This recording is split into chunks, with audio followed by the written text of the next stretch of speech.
రెండు గ్రహాల సంయోగం అంటే గురువు బుధుడి కారణంగా త్రికోణ యోగం రాబోతోంది. ఇప్పుడు నేను చెప్పబోయే రాశుల వాళ్ళకైతే అస్సలు పట్టుకుంటే బంగారం అనే విధంగా అన్ని రకాలుగా వీళ్ళకి అద్భుతమైన ఫలితాలు ఉంటాయి. సో వీళ్ళకి ఎలాంటి ఆటంకాలు ఉండవని, జస్ట్ ఒక్క నెలలో వీళ్ళు అనుకున్న అన్ని పనులు జరుగుతాయని జ్యోతిష్య పండితులు అంటున్నారు.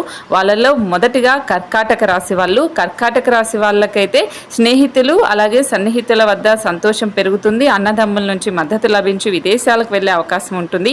ఆకస్మిక ధన యోగం మీ వెంటే వస్తూ ఉంటుంది. షేర్ మార్కెట్లో పెట్టే పెట్టుబడులు మీకు లాభాలను తెచ్చిపెడతాయి.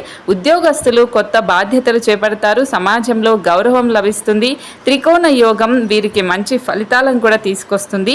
జస్ట్ నెల రోజుల్లోనే వీళ్ళు అనుకున్న అన్ని పనులు జరుగుతాయి. సో మిమ్మల్ని ఎవరైతే కొట్టింటారో వాళ్ళే మీ కాళ్ళ దగ్గరకు వస్తారు. అలాగే మకర రాశి వాళ్ళకు కూడా దాంపత్య జీవితంలో మనస్పర్ధలన్నీ తొలగిపోయి భార్యాభర్తలు ఇద్దరు అన్యోన్యంగా ఉంటారు. ప్రేమ జీవితం చాలా బాగుంటుంది. అనుకున్న పనులన్నీ చాలా సులువుగా తీరుతాయి. ఆకస్మిక ధన లాభం ఉంటుంది. వ్యాపారంలో ఉన్న సమస్యలు తొలగిపోయి కొత్తగా ఒప్పందాలు కుదిరి లాభాలను ఆర్జిస్తారు. భాగస్వామ్యంతో వ్యాపారం చేసేవారికి మంచి లాభాలు ఉన్నాయి. ప్రేమ జీవితం చాలా బాగుంటుంది. సో మకర రాశి వాళ్ళకు కూడా కేవలం నెల రోజుల్లో అద్భుతమైన ఫలితాలు వస్తాయి. సో వీళ్ళకు కూడా అన్ని సమస్యలు తీరుతాయని జ్యోతిష్య పండితులు అంటూ ఉన్నారు.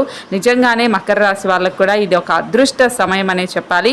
ఇక వృషభ రాశి వాళ్ళకు కూడా కొత్తగా పెట్టుబడులు వస్తాయి. వాటి నుంచి మంచి లాభాలను ఆర్జిస్తారు. అలాగే పోటీ పరీక్షల్లో విద్యార్థులకు విజయం ఉంటుంది. త్రికోణ యోగం కారణంగా ఇప్పుడు నేను చెప్పబోయే రాశుల వాళ్ళకి ఆర్థిక లాభాలు ఉంటాయి. సమస్యలన్నీ తొలగిపోయి కుటుంబం అంతా కూడా ఎంతో సంతోషంగా ఉంటారు. ఆకస్మిక ధనయోగం ఉంటుంది. ఏ పని తలపెట్టినా అదృష్టం తోడుండి అన్నీ పూర్తవుతాయి.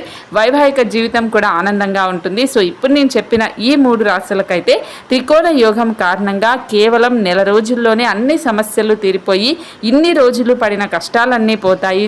కొట్టిన వాళ్ళే మీ కాళ్ళ దగ్గరకు వస్తారని జ్యోతిష్య పండితులు చెప్తూ ఉన్నారు. మరి మీ రాశి ఏంటనేది తప్పకుండా కామెంట్ చేయండి.